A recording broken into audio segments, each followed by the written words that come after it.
સાબરકાંઠા જિલ્લામાં અવિરત વરસાદને પગલે પાણી ભરાવાની સમસ્યા પેદા થઈ। ઈડર તાલુકાના કડિયાદરામાં નીચાણવાળા વિસ્તારો જળમગ્ન થયા છે। ધોધમાર વરસાદ વરસતા કેડસમાં પાણી ભરાઈ ગયા છે।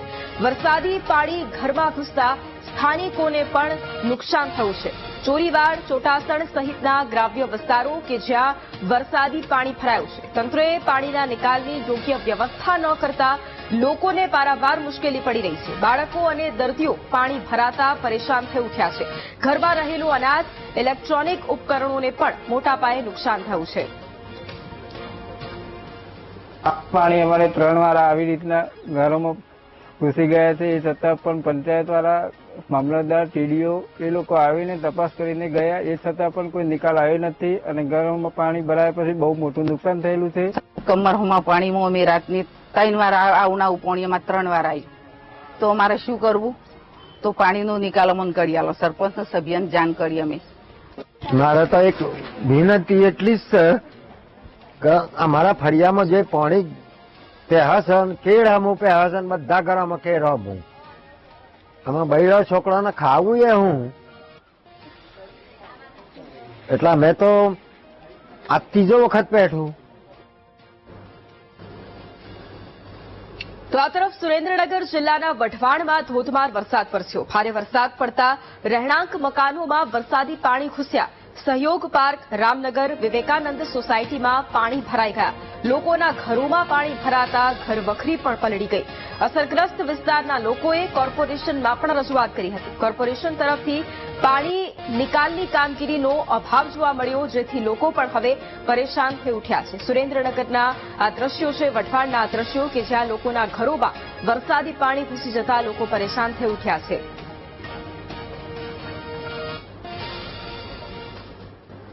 બોટાદ જિલ્લાના રાણપુરમાં વરસાદે વિરામ લીધાને 12 કલાક બાદ પણ અનેક વિસ્તારોમાં 2-2 ફૂટ સુધી પાણી ભરાયેલા રહ્યા છે।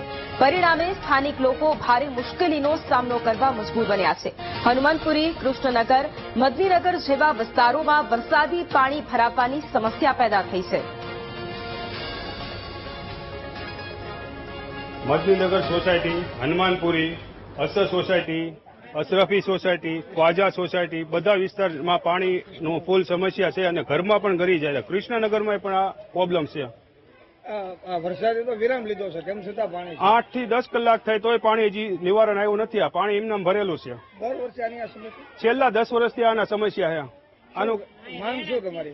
અમારી માંગ એટલો આનું પાણીનું નિવારણ લાવવાના, રોડ રસ્તા બનાવે। હાલવાનો રસ્તો નથી, વાહન લઈને આવવું હોય ને બાઇક લઈને તોય નથી નીકળી શકાતો। કેવી તકલીફ પડે છે? બહુ તકલીફ પડે। કોકને દવાખાનું કામ હોય તો અહીંયા ગાડીઓ અંદર આવતી નથી। કાયમ અહીંથી 2-3 દિવસ વરસાદ આવી જાય ને પછી પાણી ચાલુ જ રહેશે, બંધ થતું જ નથી। કેવી તકલીફ પડે? બહુ તકલીફ પડે છે અહીંયા અને આ પાણી જવાનું કંઈક નિરાકરણ કરો તો સારું છે। ક્યાં ક્યાં વિસ્તારમાં આ સમસ્યા છે? હનુમાનપુરી, કૃષ્ણનગર, અસર, મદનીનગરમાં જ બહુ તકલીફ છે। એમને તો ઘરમાં પાણી ભરાઈ જાય છે। દર વર્ષે આ સમસ્યા છે? દર વર્ષે પાણી ચાલુ। આ છેલ્લા 15 દિવસમાં બીજી વાર આ પાણી 3 દિવસ આ પાણી ભર્યું રહેશે વરસાદ જાય પછી। તમે રજૂઆતો કરેલી આ બાબતે? ઘણી વાર કીધેલું, કાલે અમે ગયા હતા પણ શું થાય, રોડ કે કઈ થતું નથી હરખું અને રસ્તા તો વરસાદ જાય પછી તો બહુ ખરાબ થઈ જાય છે। અમરેલીના ગ્રામ્ય વિસ્તારોમાં પણ ધોધમાર વરસાદ વરસ્યો। ખીજડીયા, રાધડિયા, શેઢુબાર સહિતના ગ્રામ્ય પંથકમાં ધોધમાર વરસાદ વરસ્યો છે। ભારે વરસાદને પગલે ખેતરોમાં પાણી ભરાઈ ગયા છે। ગામમાંથી નદી વહેતી હોય તેવા દ્રશ્યો પણ સામે આવ્યા છે। વરસાદી માહોલને પગલે ખેડૂતોમાં પણ ખુશીની લહેર જોવા મળી છે। અમરેલીના ગ્રામ્ય વિસ્તારોના આ દ્રશ્યો છે કે જ્યાં ધોધમાર વરસાદ વરસ્યો છે। ખીજડીયા, રાધડિયા સહિતના અલગ અલગ ગ્રામ્ય પંથકો કે જ્યાં ધોધમાર વરસાદ વરસી રહ્યો છે। ખેતરોમાં પણ વરસાદી પાણી ભરાઈ ગયા છે। ગામમાંથી નદી વહેતી થઈ હોય તેવા દ્રશ્યો પણ અત્યારે સામે આવ્યા છે। વરસાદી માહોલને પગલે ખેડૂતોમાં પણ ખુશીની લહેર છવાઈ છે।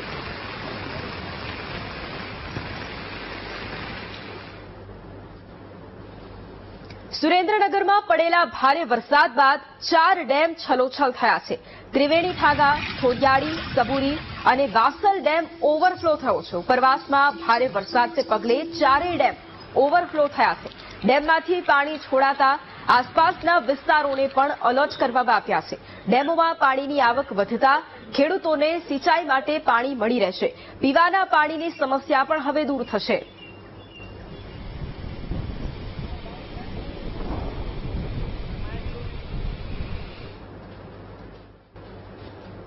સુરેન્દ્રનગરમાં બીજા દિવસે પણ ધોધમાર વરસાદ વરસ્યો. શહેરમાં ગાજવીજ સાથે વરસાદ ખાબક્યો. ધોધમાર વરસાદ વરસતા રસ્તાઓ પર પાણી ફરી વળ્યા.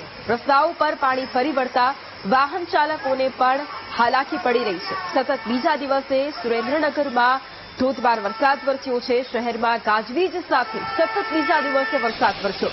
ધોધમાર વરસાદ વરસતા રસ્તાઓ પર વરસાદી પાણી ફરી વળ્યા. માર્ગો પર વરસાદી પાણી ભરાતા લોકોને પણ હાલાકી પડી.